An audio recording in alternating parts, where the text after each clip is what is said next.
Hello, everyone. My name is Cory, and my partner's name is Alex. We are doing our project number one on the differences in training for basketball and football. Basketball and football are two very popular sports here in America.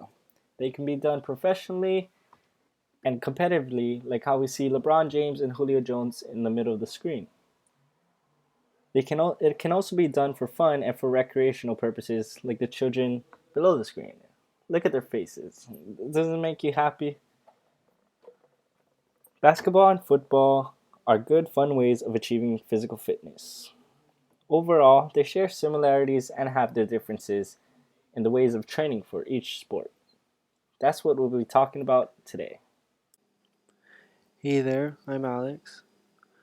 So in this presentation, Cory and I will be comparing the major differences between the athletic goals and training methods of football players and basketball players.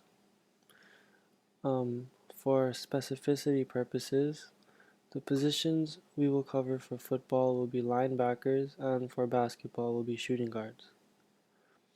So first we will compare the similarities and differences between the athletic goals of each type of athlete. To understand the goals, to better understand them, we must first consider the duties that the players must attend to during the games. Then we will go over the differences in training routines and how these players may prepare or improve themselves athletically to achieve these athletic goals. We will then give some examples of their training regimens, maybe how they may be set up and how the exercises within the regimens fit into categories of fitness. Duties during the games. Football and basketball players both have their own responsibilities based on their individual positions. Although each position has their own responsibilities, players are often universal. For football, we are going to be talking about the linebacker position. A football linebacker are like the quarterbacks of the defense. They are the leaders of the defense who call out plays and read offensive formations. A big responsibility is to tackle down offensive players and to stop them like any other position on the defense.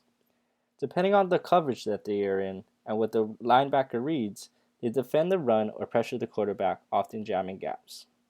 They can also drop back in coverage to defend the pass. For basketball players, we'll be looking at the shooting guard position. Their main goal is obviously to shoot the ball and to score, but as well as defend the opposing shooting guard. They must be able to run the length of the court in short or long intervals. They must also be able to dribble and rebound the ball. Basketball players are a lot more universal these days compared to football players. So those duties that the athletes are required to perform during the games all have different requirements, athletic and physical requirements, that allow them to perform their tasks efficiently and successfully. These athletic goals can be different in each sport, but there are similarities. One similarity is footwork, which applies to many different sports and acts as a type of foundation. Explosiveness is important in both sports because it allows players to accelerate quickly in any direction. Reflexes allow the players to react quickly and act accordingly.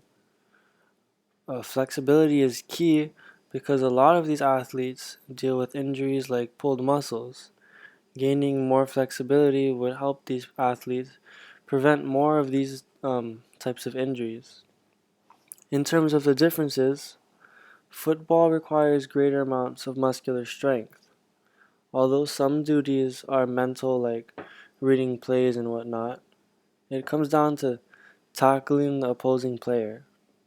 Especially in the NFL, players are pretty big, and having to tackle and take down those other players requires quite a bit of strength. As opposed to basketball, where muscular endurance and cardiovascular endurance are very beneficial. Football deals with more maximum effort types of movements like sprinting and tackling because they're able to do that. The plays last only a few seconds, where in basketball, plays can last a few minutes at a time, and expending your maximum energy by sprinting down the court once would make you less efficient during the next few minutes. That is why more endurance is important in basketball than football. Another key difference is that football players have the goal of gaining a lot of muscular mass.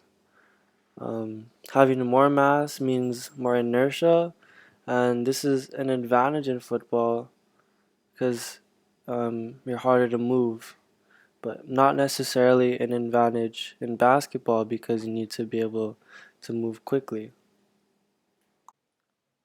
Football and basketball can both be considered anaerobic and aerobic activities. Although, if we had to separate the two, we'd say that football is more anaerobic, non oxidative, meaning no oxygen, while basketball is aerobic, oxidative, meaning dependent on oxygen. In football, maximum effort is exerted in short bursts. For instance, a football play. It is short and high intensity, while in basketball, effort is exerted over longer periods of time, meaning low to moderate activities. Although we say that football is anaerobic and basketball is aerobic, they both share qualities of anaerobic and aerobic activities, depending on the situation.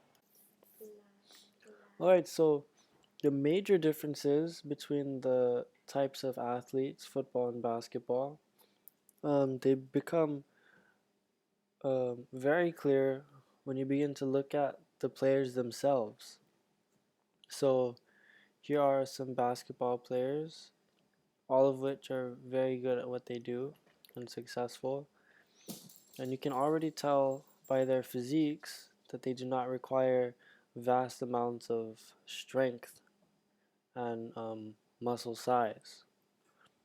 These guys, on the other hand, are a lot different, or at least they look a lot different.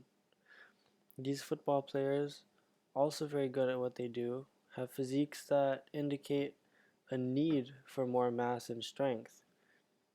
This is where body composition can be a strong indicator of the types of training that these players go through and the types of physical and athletic demands they have during their games. The slender body type of the basketball players may indicate the need for more endurance and quickness, while the bulky bodies of football players indicate the need for strength and power. Um, those basketball players definitely would not be able to tackle those football players, while the football players would not be able, probably wouldn't be able to endure a full basketball game.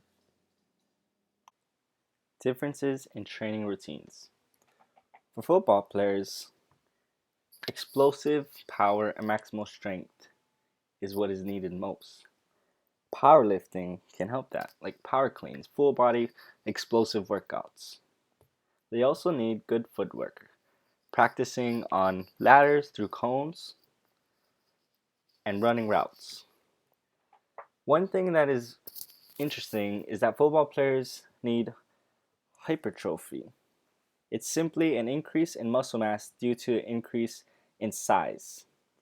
Football players are actually one of the few groups of athletes who genuinely need to train for increased bulk and lean weight.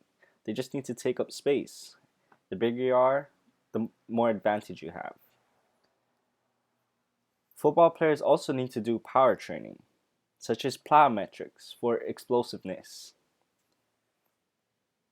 Plyometrics uses light loads and very fast explosive movements, such as jumping onto boxes. Football players also need to use ballistics. Ballistics uses relatively light loads at high speeds, but is different from plyometrics. The force is applied through the full range of motion rather than just for a split second. A good example is throwing a medicine ball powerfully. Force is applied from the start to the end of the movement. And lastly, isotonic weightlifting. This technique incorporates traditional strength training used in other phases. The key difference is that lighter loads are lifted in quick, explosive bursts. For basketball, we also use plyometric training. The only difference is that we do want the same explosive power we get in football, except we want high vertical jumping ability. This can help you an advantage of rebounding the ball or playing defense. Another thing for basketball is hand-eye coordination. We can practice this by passing the ball or by dribbling the ball, which also means repetition is important. Repetition is one of the main things for basketball training. You want to keep dribbling, you want to keep shooting, have the same form. It all intertwines to help you become a better overall player. The core is a very key part. The core affects the rest of your body. So as a basketball player, you want to have a strong core so you can run up and down the court. Basketball players should use low weights and high reps, increasing muscular endurance. They also want to have powerlifting, like football players, but not as much during the season. They want to keep their quickness. Football and basketball players both have their similarities and differences in training. One thing they do have in common is that training changes based on the seasons. So example, preseason, off-season, mid-season, and more. The training often differs because of the time in the season, which makes it sometimes difficult to create a training plan. An example of a basketball training regimen would definitely include a lot of plyometrics, since jumping and having explosiveness is essential. Weightlifting for strength, dealing with movements or exercises between the 1 and 5 rep range with high weight. Having a lot of strength in basketball is also very beneficial. Um, Weightlifting for muscular endurance, something that will not apply to football like how muscular strength does. Uh, um, the muscular endurance aspect is important because they'll be doing a lot of the same movement like shooting or dribbling over longer periods of time. They also, so that will include rep ranges like 10 and above. They'll do a lot of cardiovascular endurance training.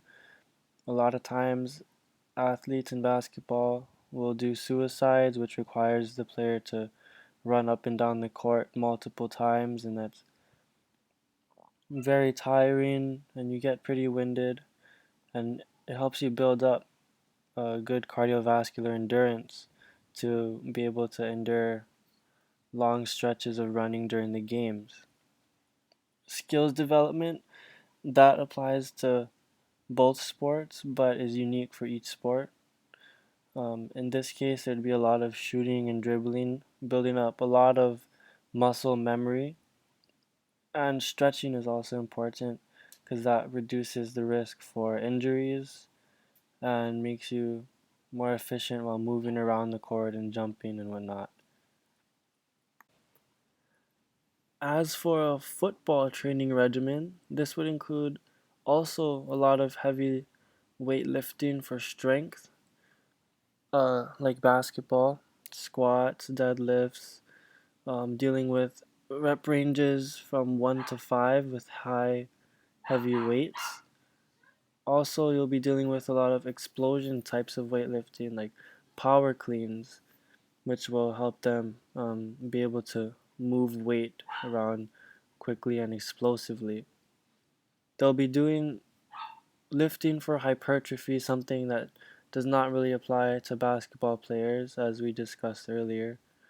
This type of weightlifting increases muscle mass, and that became clear when looking at the physiques of these individuals, where they um, they need to have a lot of mass and a lot of strength. Um, so this would be around the 6 to 10 rep range, um, more volume than heavy strength training, but not quite enough to build up muscular endurance. They'll do sprinting, another explosive type of exercise, and a lot of those types of exercises. Quick bursts of maximum effort types of movements. They'll do their types of skills training, which also involve tackling or hitting people.